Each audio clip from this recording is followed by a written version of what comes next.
you made it to the part 2 of this mini series, and in this part we're going to create the game loop for this game. This game is going to be level based, so we need to add a way to win the level and a way to lose the level. Also in this video we'll add the ability of picking up coins, so let's get started. The first thing that we're going to add is the ability of losing the level. And the two possible ways that you'll be able to lose in this game is either if this cube falls off or if we collide with an obstacle. The way we can check if the player is falling down is by checking the y-axis of our player.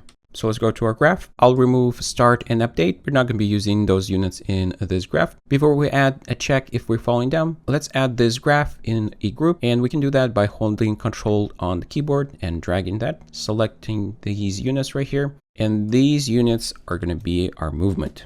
After we finish the logic with the movement, I want to do that check if the y is less than 0. So I can drag out a connection and we can look for an if unit, and the if unit accepts a Boolean input, so a true or false, and based on the value we can choose what we want to do. So let's create that Boolean input, and we can search for the transform component, and we want to get the position of our cube. We just want to look at the y-axis, so let's get y of a vector 3, and now we want to check if this y value is less than -1. So we can use this less than unit, add that in, and for the b value, let's pass in -1, and this less than unit gives us the Boolean, and we can connect it to our if unit. Let's add another group, and I'll just call it if falling. If we're falling off the platform, what I want to do is actually restart the game, and the way that we can do that is by loading a scene. We can find that under Scene Manager, Load Scene, and I'm going to select this unit right here, Load Scene by Scene Name. You could just pass in the scene name that we use right here, Sample Scene, and it's going to load the scene. But when we're going to add more scenes for the levels, this won't restart the current level. So to make it restart the current scene, we can again use the Scene Manager and get active scene.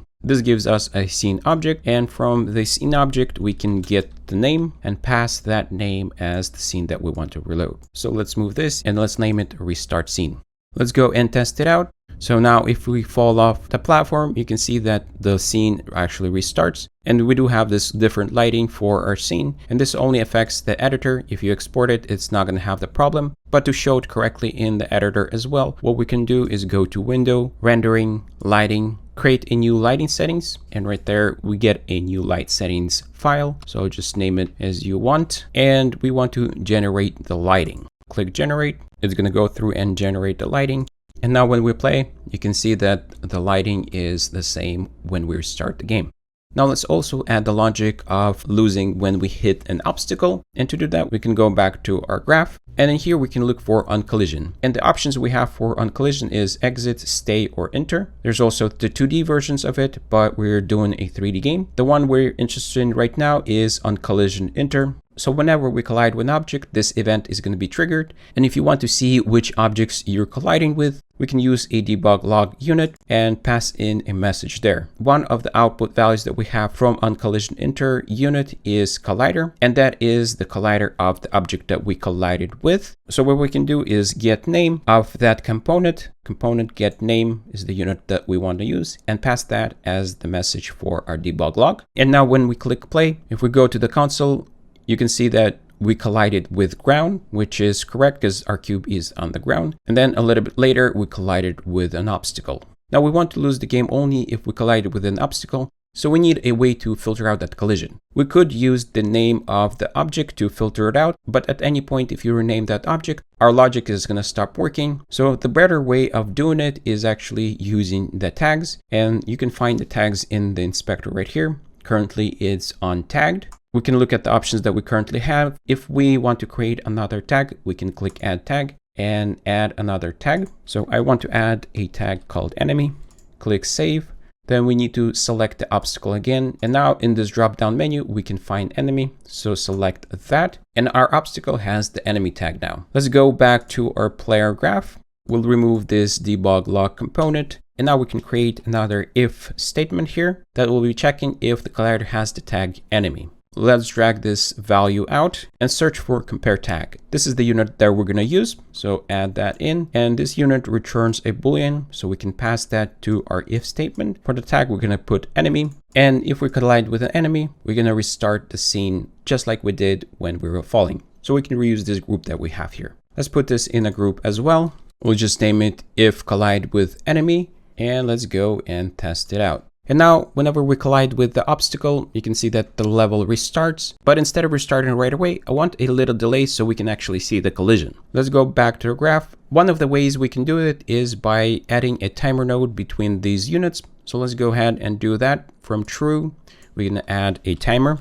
And on complete, we're going to restart the scene. The duration is currently set to 1 second, so let's leave it at that. But there's a slight problem with this setup. Currently, we won't have a problem with it, but if we collide with another enemy within 1 second, then the timer is actually gonna restart. Because whenever we trigger the start for the second time, it actually restarts the timer, and that's not what we're looking for. The way we can prevent that from happening is by using a once node. And the once node is pretty straightforward. Whenever we trigger this node for the first time, it's gonna go through the once flow, and afterwards it's gonna go through the after. You also have a reset option for the once node if you need to do that. So let's put all of that into our group. Let's go and test it out. So now you can see that we get a collision with it, and 1 second afterward, the game restarts. Now, one more thing that I want to do is after we collide with that obstacle, for the movement logic to be turned off.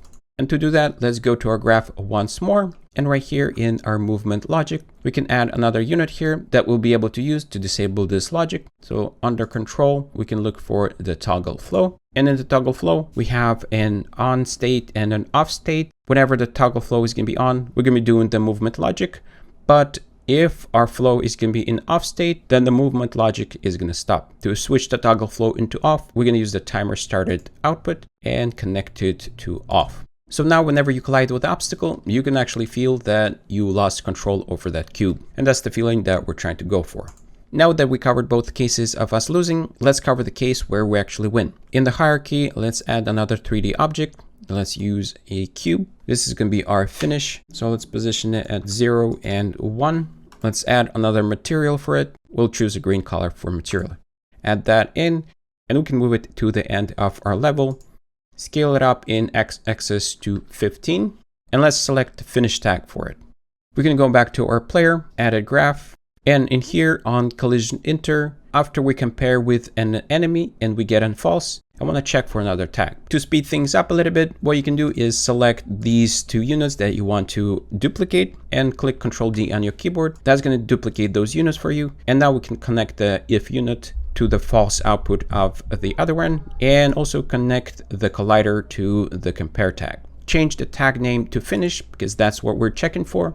If we collide with the finish line, what I want to do is actually stop our cube from moving. And since we're using rigid body to control our player, what we can do is set kinematic of our rigid body to true, and that will stop our player from moving or bouncing off the finish line. Since we're going to take a look at the logic of loading the next level in the next part, for now, I'm going to use the restart logic right here and connect it there. We can test it out now. So now if we reach the finish line, the cube is going to stop and the game is going to restart. The last thing that we're going to do in this part is add coins. So let's add another 3D object. Let's use cylinder this time. Move it up. Let's scale it to 0.2 in a y-axis and rotate it by 90 degrees in the x-axis.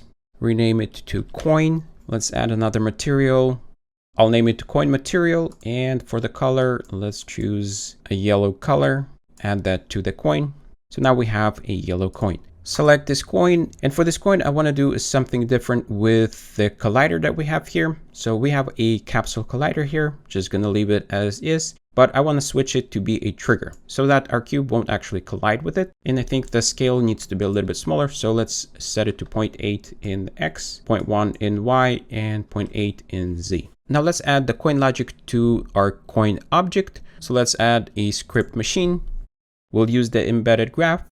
But before we go and edit the graph, let's select our player and go to inspector, select a player tag for our player. Select the coin and go edit graph. We can remove the start and update events. And now instead of adding on collision event, we want to add on trigger event. We'll do the same check. So add an if unit and let's add a compare tag unit. Connect that to the if unit, and the tag name that we're comparing to is player. If this event was triggered by a player, then what we want to do is add a coin to our counter and then remove this coin. Now there's several ways you can add a counter. You can add a counter as a scene variable, and then after you finish the level, you can add those coins to a saved variable, which is going to be the total coins you received, or you can just count the total coins. I'm just going to count the total coins. So I'm going to use a saved variable. Let's initialize that variable, coins, and this is going to be an integer set to 0. We can drag this coin variable into our scene. And now if the player triggers this event, we want to add 1 to this coin variable. So let's look for add. We'll use the scalar. The value for b is going to be 1. And now we need to save this variable back to coins. You can search for a saved variable and add it that way. The other way you can do it is by dragging the variable from the list. To get the set option, you can hold Alt down, release it, and that's going to give you the set variable. Connect that on true and pass in the incremented value. The last thing we're going to do is destroy this game object. So we can look for game object destroy. And for the object input, we want to pass in this because we want to destroy this game object. With that, our logic is complete. Let's click play. So now when we collide with a coin, that coin gets destroyed and our coin count increases. To check if the coin count increases, we can go back to our graph and check saved variables. And then instead of the initial, we can check for saved, and the current count is at 5.